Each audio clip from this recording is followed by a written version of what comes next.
فأعوذ بالله السميع العليم من الشيطان الرجيم. بسم الله الرحمن الرحيم. ولله على الناس حج البيت من استطاع إليه سبيلا ومن كفر فإن الله غني عن العالمين. رب اشرح لي صدري ويسر لي أمري واحلل عقدة من لساني يفقهوا قولي. رب زدني علما رب زدني علما اللهم رب زدني علما.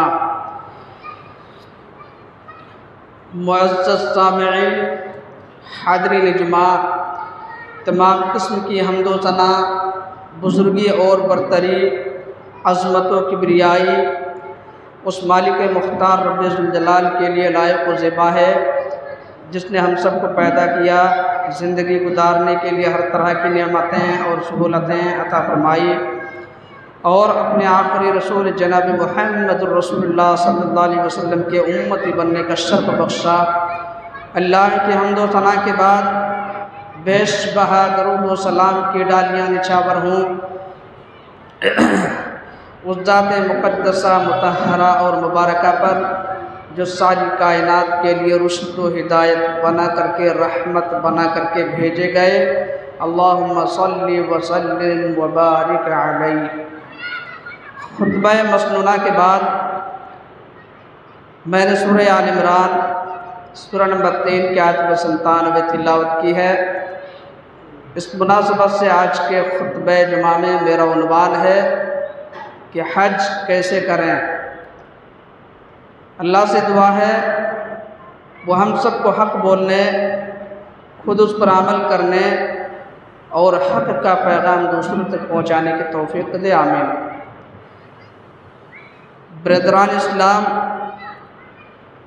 عید الفطر کا خطبہ دیتے ہوئے میں نے کہا تھا کہ جب کبھی تجارت کا موسم آتا ہے اور منڈی کا بھاؤ تیز ہوتا ہے تو ایک بزنس مین، ایک تاجر، ایک کاروباری آدمی اس موسمی تجارت سے فائدہ اٹھانے کی بھرپور کوشش کرتا ہے۔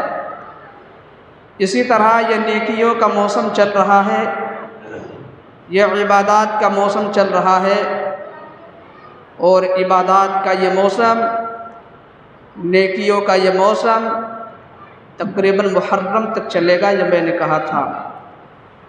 تو الحمدللہ نیکیوں کا ایک موسم شروع ہو چکا ہے۔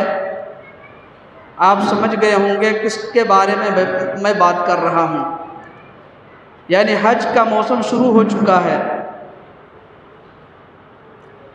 اسی طرح بہت ہی جلد ذوالحجہ کا مہینہ بھی شروع ہو جائے گا۔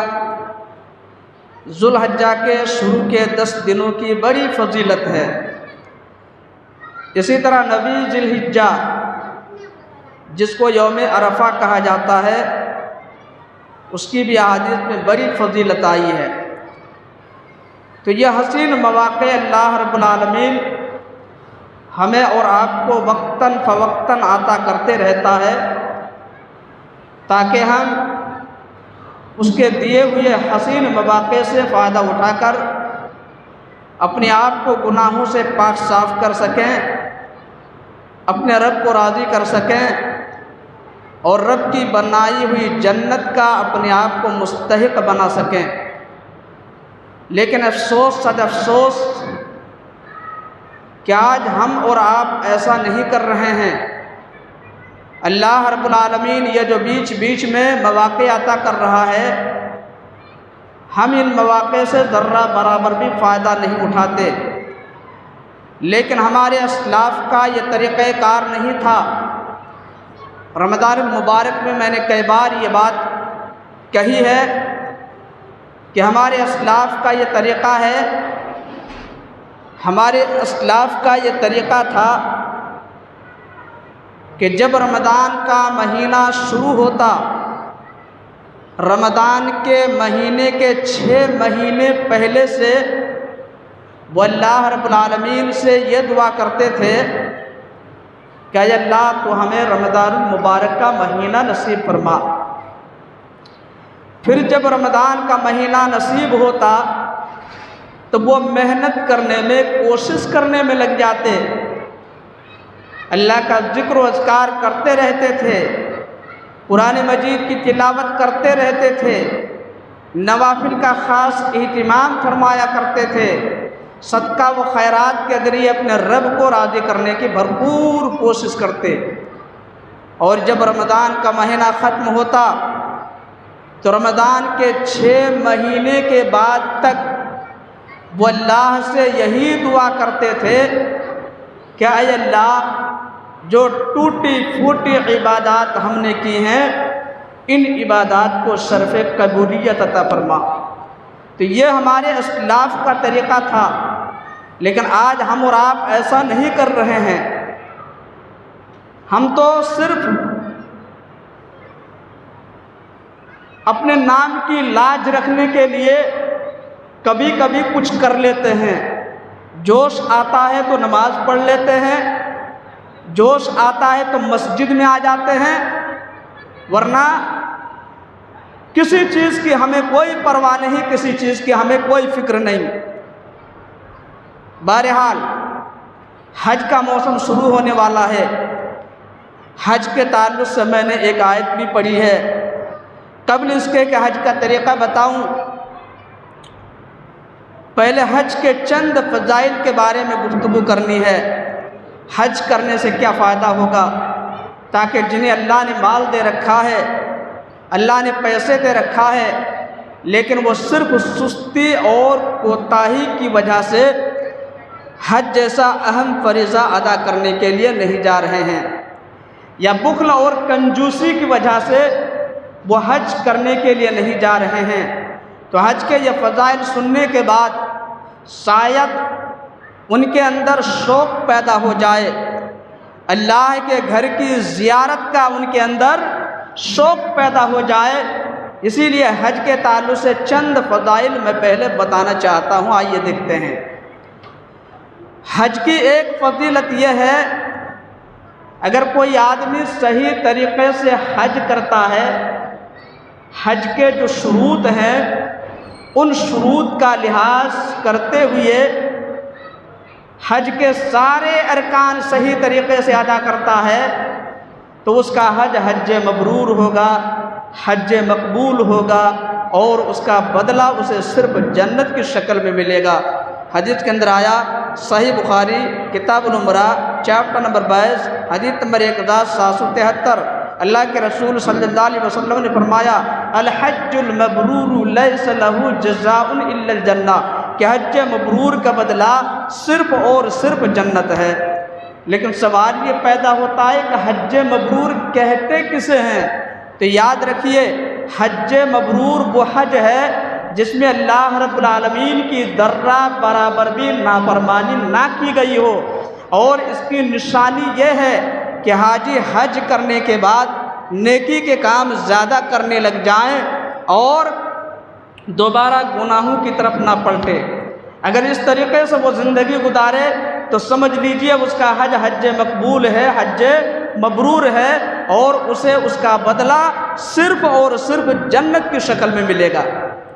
یعنی آسان لفظوں میں آپ یوں سمجھ لیں، اگر صحیح طریقے سے حج کرے گا تو اللہ تعالی حج کرنے کی وجہ سے اسے جنت میں داخل کرے گا۔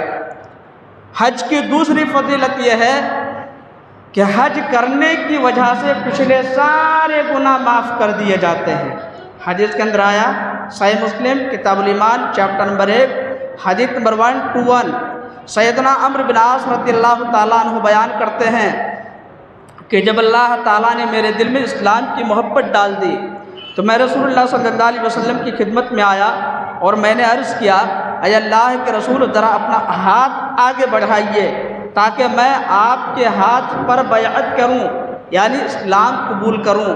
تو اللہ کے رسول صلی اللہ علیہ وسلم نے اپنا ہاتھ آگے بڑھایا، لیکن میں نے اپنا ہاتھ واپس کھینچ لیا۔ تو اللہ کے رسول صلی اللہ علیہ وسلم نے فرمایا، عمرو کیا ہو گیا تمہیں؟ تمہیں نے ہاتھ بڑھانے کے لیے کہا، میں نے ہاتھ بڑھایا تو تم نے اپنا ہاتھ واپس کھینچ لیا، یہ کیا معاملہ ہے؟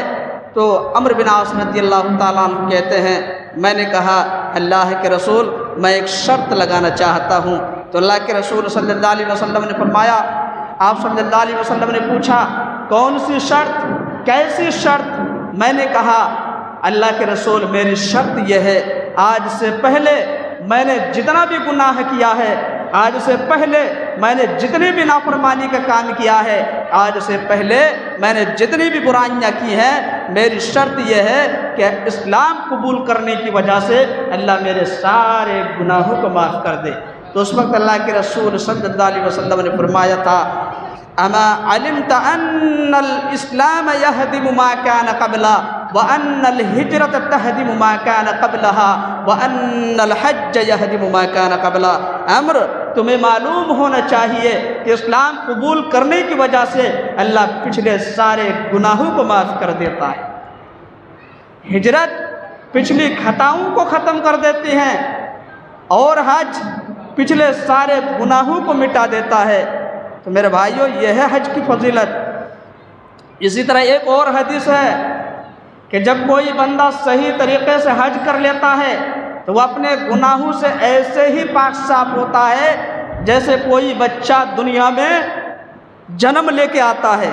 جب کوئی بچہ پیدا ہوتا ہے تو اپنے گناہوں سے بالکل پاک صاف ہوتا ہے، ویسے ہی کوئی آدمی اگر صحیح طریقے سے حج کرتا ہے تو اپنے گناہوں سے بالکل پاک صاف ہو جاتا ہے۔ حدیث کے اندر آیا صحیح بخاری کتاب الحج چیپٹر نمبر 56 حدیث نمبر 1521، اللہ کے رسول صلی اللہ علیہ وسلم نے فرمایا من حج ولم یرفث ولم یفسق رجع من ذنوبہ کیوم ولدتہ امہ، کہ جس شخص نے حج کیا اور حج کے دوران اس نے نافرمانی کا کوئی کام نہیں کیا تو وہ اپنے گناہوں سے پاک صاف ہو کر اس دن کی طرح لوٹے گا جس دن اس کی ماں نے اس کو جنا تھا۔ تو اتنی بڑی فضیلت ہے حج کی۔ حج کی ایک فضیلت یہ بھی ہے اگر کوئی آدمی حج کرنے کا پختہ ارادہ کر لیتا ہے اور اس ارادہ کو عملی جامہ پہنانے کے لیے وہ حج کے سفر پہ روانہ بھی ہو جاتا ہے، لیکن راستے میں اس کی کہیں موت ہو گئی، کیونکہ میرے بھائیو موت کی تو کوئی گارنٹی نہیں، زندگی کی کوئی گارنٹی نہیں، کب کس کی موت ہو جائے کہاں ہو جائے کوئی نہیں کہہ سکتا۔ شاعر کہتا ہے آگاہ اپنی موت سے کوئی بشر نہیں، آگاہ اپنی موت سے کوئی بشر نہیں، سامان 100 برس کا ہے پل کی خبر نہیں۔ تو موت کی کوئی گارنٹی نہیں، زندگی کی کوئی گارنٹی نہیں۔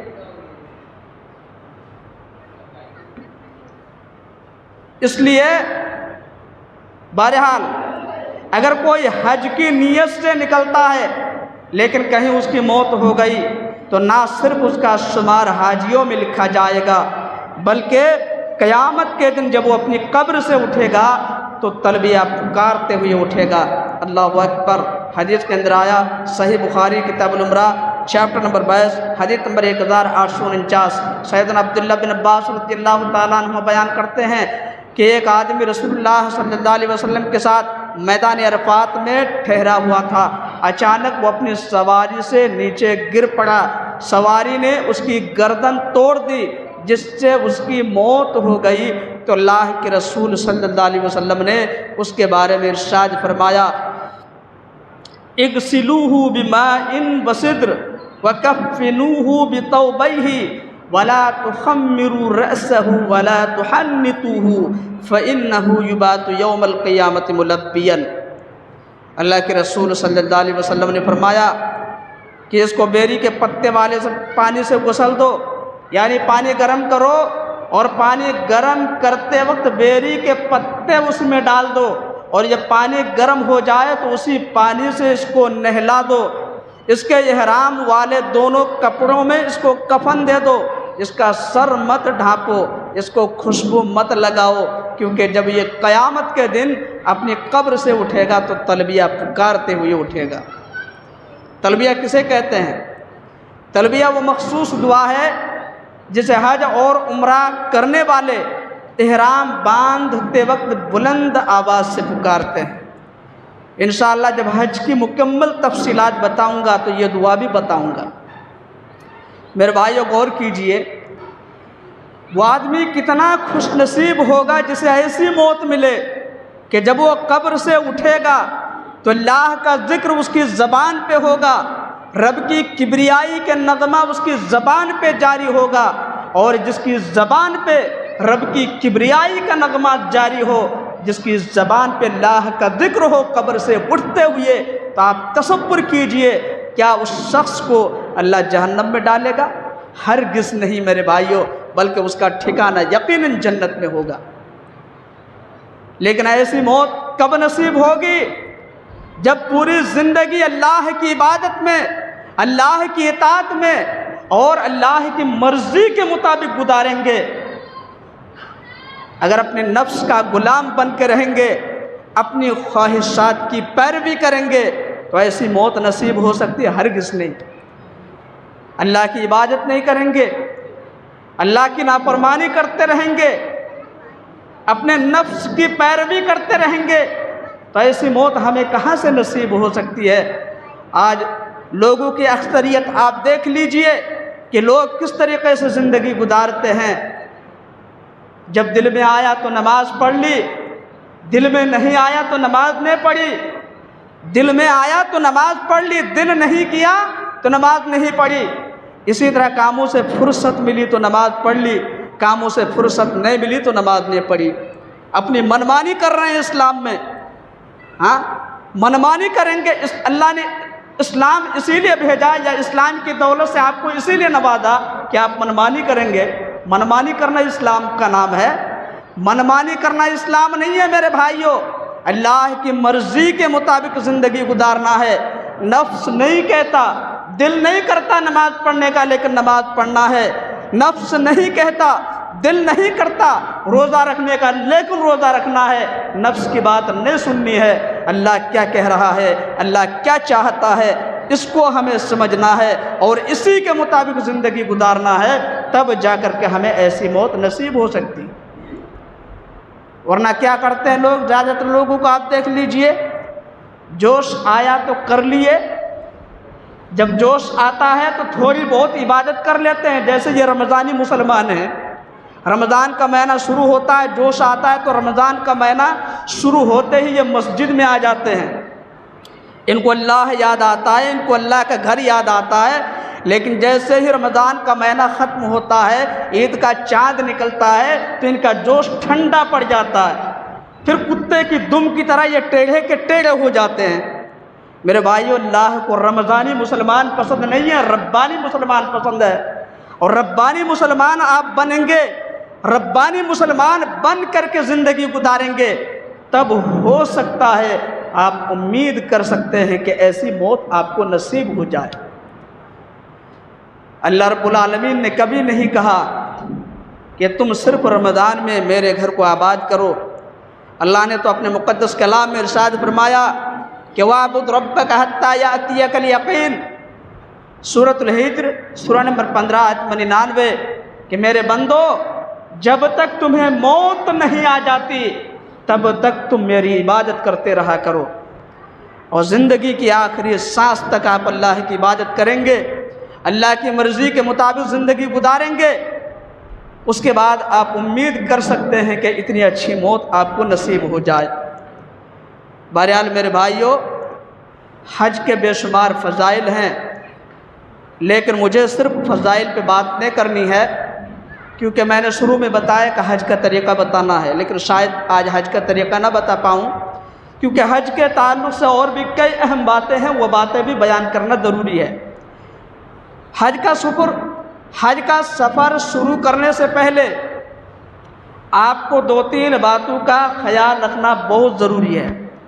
سب سے پہلی بات یہ ہے، جو لوگ حج اور عمرے کا ارادہ رکھتے ہیں ان کے لیے ضروری ہے کہ وہ حج و عمرہ کے ذریعے اللہ کی رضا اور اس کا تقرب حاصل کرنے کی نیت کرے، یعنی اللہ کو راضی کرنے کی نیت سے وہ حج کرنے کے لیے جائے، حج کے سفر پہ روانہ ہو، کیونکہ ہر نیک عمل کی قبولیت کے لیے اخلاص شرط ہے، جیسا کہ اللہ نے کہا وما امروا الا ليعبدوا الله مخلصين له الدين حنفاء ويقيموا الصلاة ويؤتوا الزكاة وذلك دين القیمہ، سورۃ البینہ سورہ نمبر 98 آیت نمبر 5۔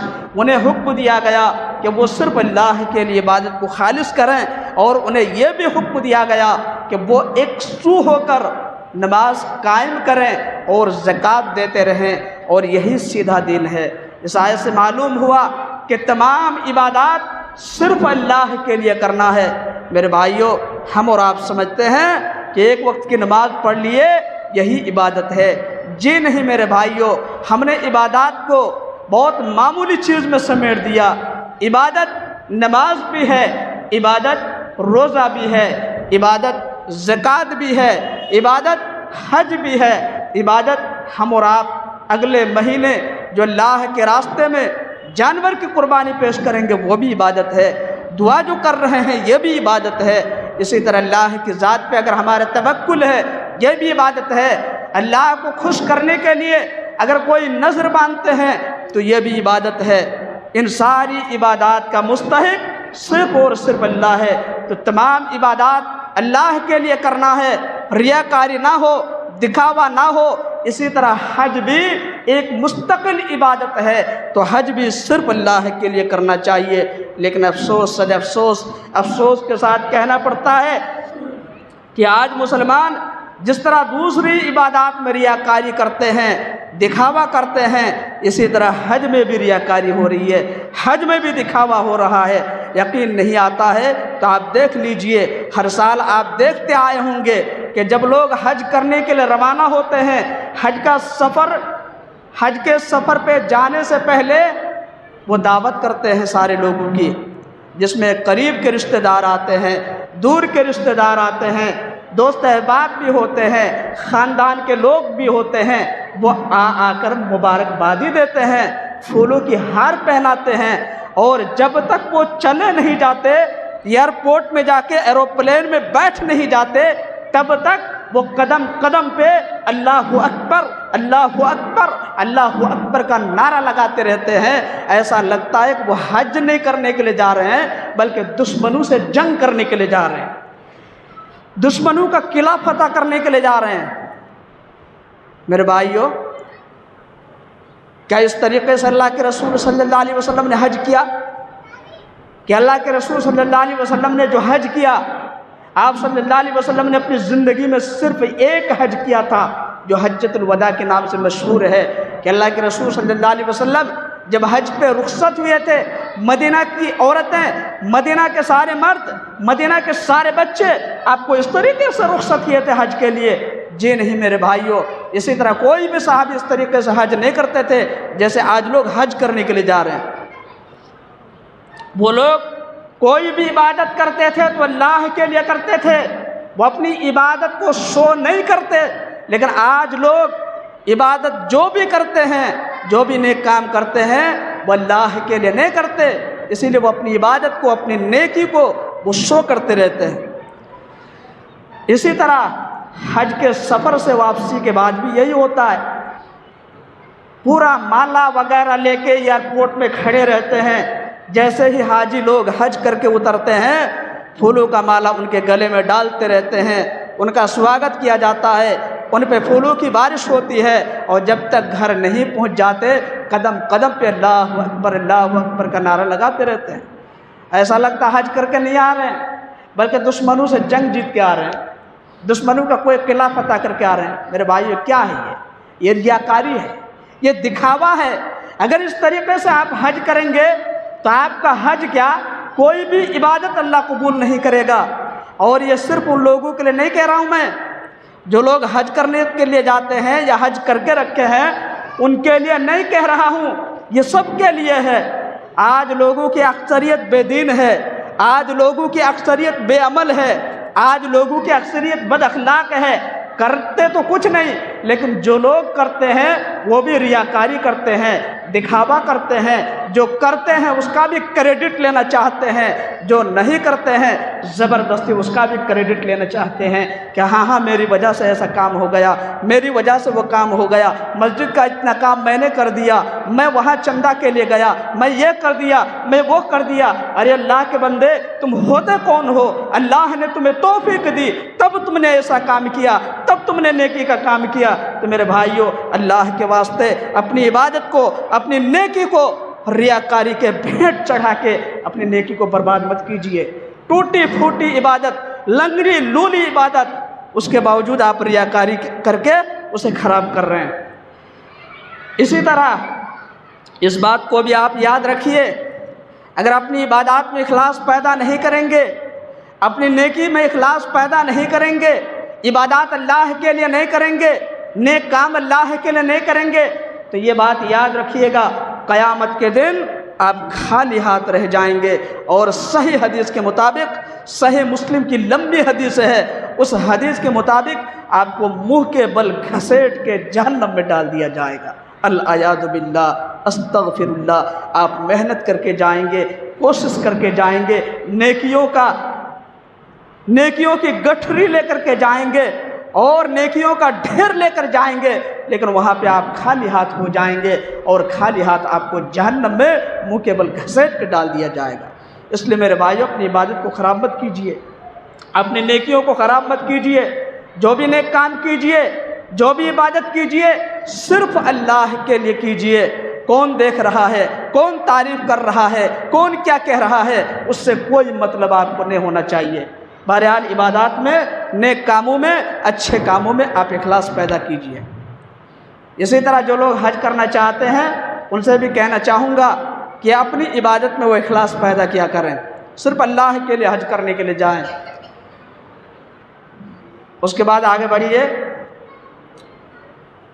حج کا موسم شروع ہو چکا ہے الحمدللہ، پوری دنیا سے لوگ رخت سفر باندھنے والے ہیں یا باندھ چکے ہیں۔ تو اپنے انڈیا سے جو لوگ جاتے ہیں وہ حج تمتع کرتے ہیں۔ یاد رکھیے، حج کی 3 قسمیں ہیں۔ نمبر 1 حج تمتع، نمبر 2 حج قران، اور نمبر 3 حج افراد۔ حج تمتع کہتے ہیں کہ پہلے عمرہ کے لیے احرام باندھتے ہیں، پھر عمرہ مکمل ہونے کے بعد وہ احرام کھول دیتے ہیں، پھر 8 ذو الحجہ کو حج کے لیے دوبارہ احرام باندھتے ہیں۔ تو عمرہ مکمل ہونے کے بعد بیچ میں جو فائدہ اٹھا لیے، کیونکہ احرام کھولنے کے بعد سب کچھ اس کے لیے حلال ہو جاتا ہے، تو بیچ میں جو تھوڑا فائدہ اٹھا لیے، اسی لیے اس کو حج تمتع بولا جاتا ہے، کیونکہ تمتع کا مطلب ہے، اس کا معنی ہے فائدہ اٹھانا۔ نمبر 2 حج قران۔ قران کا معنی ہے ملانا، یعنی ایک ہی احرام میں حج اور عمرہ دونوں کر رہے ہیں۔ پہلے عمرہ کر لیے لیکن احرام نہیں کھولے، اسی احرام میں 8 ذو الحجہ کو دوبارہ حج شروع کر دیے۔ احرام نہیں باندھے بلکہ اسی احرام میں، جس احرام میں عمرہ کیے تھے، اسی احرام میں 8 ذو الحجہ کو حج شروع کر دیے۔ یہاں ایک بات یاد رکھیے آپ، جب حج قران کی نیت سے کوئی آدمی جائے گا تو اسے ان الفاظ کے ساتھ تلبیہ پکارنا ہے، اللہم لبیک عمرۃ وحجا، اے اللہ میں عمرہ اور حج کے لیے حاضر ہوں۔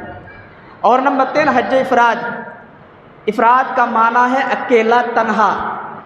آدمی صرف حج کی نیت سے احرام باندھتا ہے، اس لیے اس کو حج افراد بولا جاتا ہے۔ حج افراد کرنے والا ان الفاظ کے ساتھ تلبیہ پکارے گا، اللہم حجا، اللہم لبیک حجا، اے اللہ میں حج کے لیے حاضر ہوں۔ حج افراد کرنے والوں کے لیے ضروری نہیں کہ پہلے مینا جائے، پہلے مکہ جائے، طواف کرے، سعی کرے، بلکہ وہ ڈائریکٹ مینا کے میدان میں یا عرفات جا سکتا ہے، بلکہ فجر کے بعد عرفہ کراس کر کے وہ مزدلفہ بھی جا سکتا ہے۔ حج افراد کرنے والوں کے لیے ہے یہ، جو صرف حج کرنے کے نیت سے جائے گا اس کے لیے یہ ہے۔ یا ایک بات اور یاد رکھیے، حج افراد کرنے والوں کے لیے قربانی نہیں ہے، عام طور پر ہم اور آپ یہ سمجھتے ہیں کہ جو بھی حج کرنے کے لیے جائے گا اسے جانور کی قربانی دینا لازم ہے. جی نہیں، حج افراد جو کرے گا اسے جانور کی قربانی نہیں دینا ہے. البتہ حج قران کرنے والے اپنے ساتھ جانور لے کے جائیں گے. کیا مطلب؟ ہندوستان سے لے کے جائیں گے؟ جی نہیں، بلکہ جب وہاں پہ جائیں گے عمرہ وغیرہ کر لیں گے تو جانور پہلے خرید لیں گے، اس کے بعد مینا کے میدان میں جائیں گے وہ. اسی طرح حج تمتع والوں کے لیے یہ حکم ہے کہ وہ قربانی کا جانور وہاں پہ جا کے خریدیں گے. مینا کے میدان میں وہاں پہ جانور بکے گا، وہاں پہ جا کے وہ جانور خریدیں گے، پھر اللہ کے راستے میں جانور قربان کریں گے. تو یہ 3 اہم باتیں ہیں، اسے آپ یاد رکھیے. اس کے علاوہ اور بھی بے شمار اہم باتیں ہیں، انشاءاللہ اگلے خطبہ میں بتائیں گے. اللہ سے دعا ہے کہ اللہ تعالیٰ ہمیں حج کی فضیلت اور اس کی اہمیت اچھی طرح سمجھنے کی توفیق دے. اللہ ہمیں اپنے اعمال میں، اپنی عبادات میں، اپنے تمام نیک کاموں میں اخلاص پیدا کرنے کی توفیق دے.